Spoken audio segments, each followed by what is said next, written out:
Electron சுற்றுப்பாதையின் ஆரம் மற்றும் திசைவேகம். எலக்ட்ரானின் Rn மற்றும் Vn.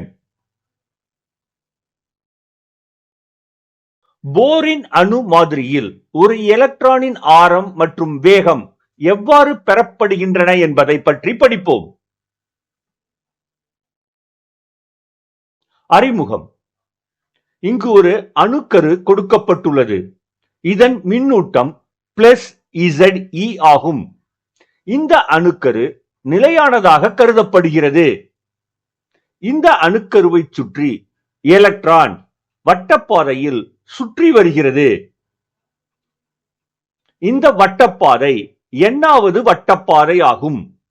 இந்த வட்டப்பாதையின் ஆரம் Rn என்று குறிக்கப்படுகிறது. இந்த எலக்ட்ரான் மீது ஒரு நிலை மின்னியல் கூலும் கவர்வு விசை செயல்படும். இது சிவப்பு அம்புக்குறி மூலம் காட்டப்பட்டுள்ளது. இந்த கூலும் விசை மைய நோக்கு விசையாக செயல்பட்டு எலக்ட்ரானை வட்டப்பாதையில் சுற்ற வைக்கிறது. மேலும் இந்த நீல அம்புக்குறி திசைவேகத்தின் திசையை கொடுக்கும்.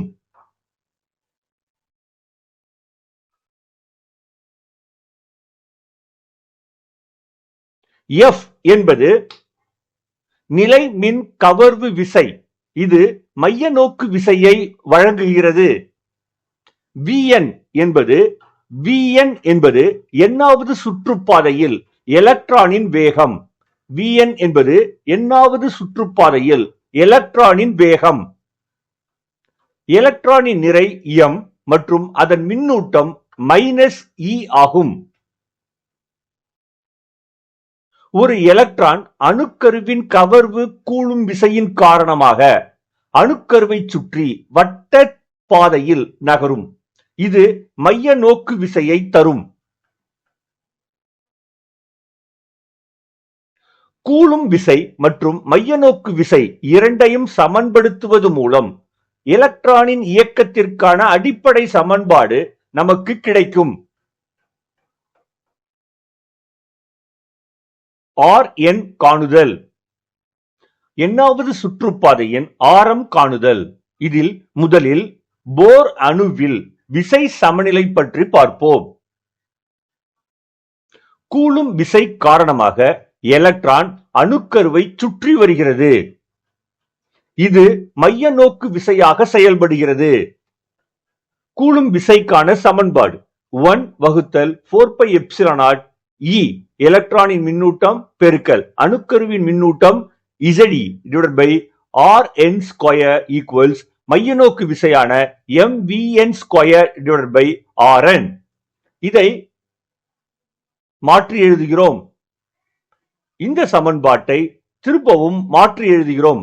என்ன மாற்றம் வந்திருக்கிறது என்று பார்ப்போம். இடதுகை பக்கம் இருக்கும் Rn² வலதுகை பக்கம் சென்று mRn²Vn² என்று கிடைக்கிறது. வலதுகை பக்கத்தை ஒரு m ஆல் பெருக்கி ஒரு m ஆல் வகுக்கிறோம். இது ஏனென்றால் நமக்கு அப்போதுதான் வலதுகை பக்கம் நியூமரேட்டரில் கோண உந்தத்துக்கான சமன்பாடான m²Rn²Vn² கிடைக்கும்.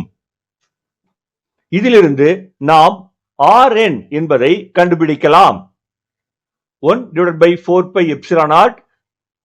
இப்போது Rn இடதுகை பக்கம் வந்துவிட்டது. எனவே வலதுகை பக்கத்தில் m²Rn²Vn²mze² கிடைக்கும். m²Rn²Vn² என்பது கோண உந்தமான Ln-க்கு சமமாக இருக்கும். இந்த சமன்பாட்டிலிருந்து நாம் m²Rn²Vn² Rn times mze²4πε0 கிடைக்கிறது. 2. போர் குவாண்டமாக்கல் நிலை. எலக்ட்ரானின் கோண உந்தம் என்பது n(h)க்கு சமம். கோண உந்தம் Ln என்பது mvn/Rn க்கு சமம். இது n times h/2π சமம். h bar என்பது h/2π. இந்த சமன்பாட்டை நாம் இருமடி எடுக்க நமக்கு m² Rn square Vn square கிடைக்கும். இது n square h square divided by 4 by ஸ்கொயருக்கு சமமாக இருக்கும். இப்பொழுது நாம் கோண உந்தத்தின் இருமடியை 2 தடவை கண்டுபிடித்து அதை சமன் செய்வோம். அதனால் நமக்கு Rn mz e square divided by 4 பை எப்சிலான் நாட் இடதுகை பக்கமும் வலதுகை பக்கம் n square h square divided by 4 by ஸ்கொயரும் கிடைக்கும். இதிலிருந்து நாம் Rn கண்டுபிடிக்க வேண்டும். அதனால் 4 சமன் செய்யப்பட்டுவிடும். பை ஸ்கொயர் சமன் செய்யப்பட்டு ஒரு பை மட்டும் இருக்கும். இந்த mz e ஸ்கொயர் முழுவதும் வலதுகை பக்கம் டினாமினேட்டருக்கு வரும் பொழுது நமக்கு பை mz e ஸ்கொயர் கிடைக்கும். தென் எப்சிலான் நாட் வலதுகை பக்கம் சென்றுவிடும். அதனால் நியூமரேட்டரில் epsilon not n square h square கிடைக்கும். சமன்பாடு Rn equals epsilon not n square h square divided by by mz e square கிடைக்கும். இதை நாம் Rn equals a0 n square divided by z என்று எழுதலாம். இது a0 என்பது ஒரு மாறிலி. இந்த a0 என்பது epsilon naught h square divided by pi e ஸ்கொயருக்கு சமம். இந்த சமன்பாடு a0 கொடுக்கும். a0 மதிப்பு 0.529 ஆம்ஸ்ட்ராங் ஆகும். இது ஒரு முக்கியமான தொடர்பு. Rn equals a0 n square divided by z. Rn ஆரம் என்பது பிரின்சிபல் குவாண்டம் நம்பர், முதன்மை குவாண்டம் எண். எண்ணிற்கு எண்ணின் இருமடிக்கு நேர்தகவிலும் அணு எண் இசடுக்கு எதிர்தகவிலும் இருக்கும். Rn என்பது நாம் கண்டுபிடித்துள்ளோம். Epsilon not n square h square divided by by mz e square. இது எதற்கு சமம்? a0 times n square divided by z க்கு சமம். போர் ஆரம், இதை பற்றி படிப்போம். ஹைட்ரஜன் அணுவுக்கு z என்பது 1. எனவே Rn என்பது a0 n ஸ்கொயர் என்ற சமன்பாடு நமக்கு கிடைக்கிறது. போர் ஆரம் என்பது ஹைட்ரஜன் அணு சுற்றுப்பாதையின் சிறும ஆரம். சிறும ஆரம் என்றால் n என்பது 1க்கு சமம். எனவே R1 என்பது a0க்கு சமம். அதன் மதிப்பு 0.529 ஆம்ஸ்ட்ராங். இதை நாம் அடிநிலை என்று கூறுகிறோம். இப்பொழுது n என்பதை 2 என்று பிரதியிட R2 ஈக்குவல்ஸ் 4a0 கிடைக்கிறது. a0 பிரதியிட்டு R2 நாம் கண்டுபிடித்தால் அது 2.116 ஆம்ஸ்ட்ராங். இது முதல் கிளர்வு நிலை. முதல் கிளர்வு நிலைக்கு n என்பது 2. R3 என்பது 9a0க்கு சமம். அதன் மதிப்பு 4.761 ஆம்ஸ்ட்ராங். இது இரண்டாவது கிளர்வு நிலை. இங்கு n என்பது 3. Rn நேர்தகவு n ஸ்கொயர் என்பதை மனதில் கொள்ளவும். இங்கு ஒரு அணுக்கரு கொடுக்கப்பட்டுள்ளது. இதை சுற்றி முதல் சுற்றுப்பாதை, அங்கு n என்பது 1, இது அடிநிலை. இரண்டாவது சுற்றுப்பாதை n = 2, இது முதல் கிளர்வு நிலை. மூன்றாவது சுற்றுப்பாதை n = 3, இது இரண்டாவது கிளர்வு நிலை. இங்கு ஒரு எலக்ட்ரான் மூன்றாவது சுற்றுப்பாதையில் சுற்றி வருகிறது. முதல் சுற்றுப்பாதையின் ஆரம் R1, இது a0க்கு சமம். அதன் மதிப்பு 0.529 ஆம்ஸ்ட்ராங்.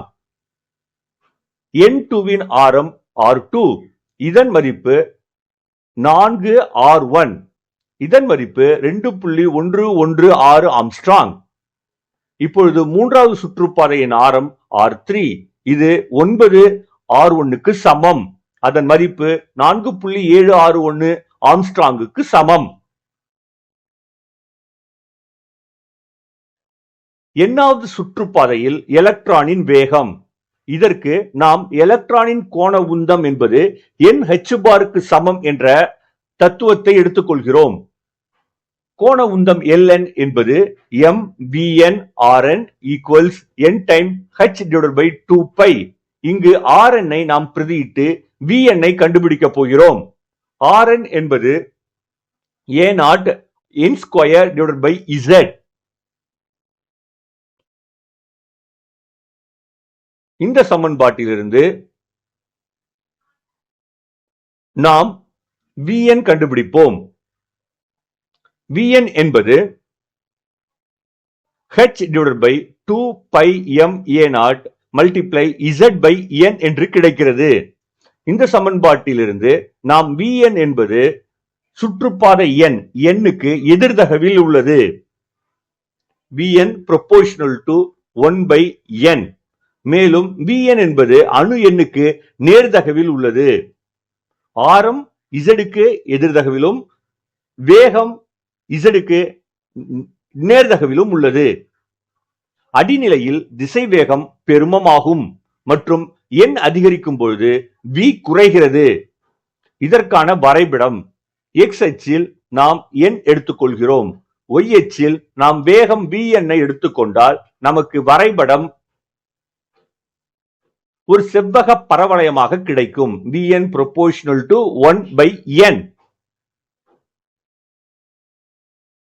நீட் உதவி குறிப்புகள்.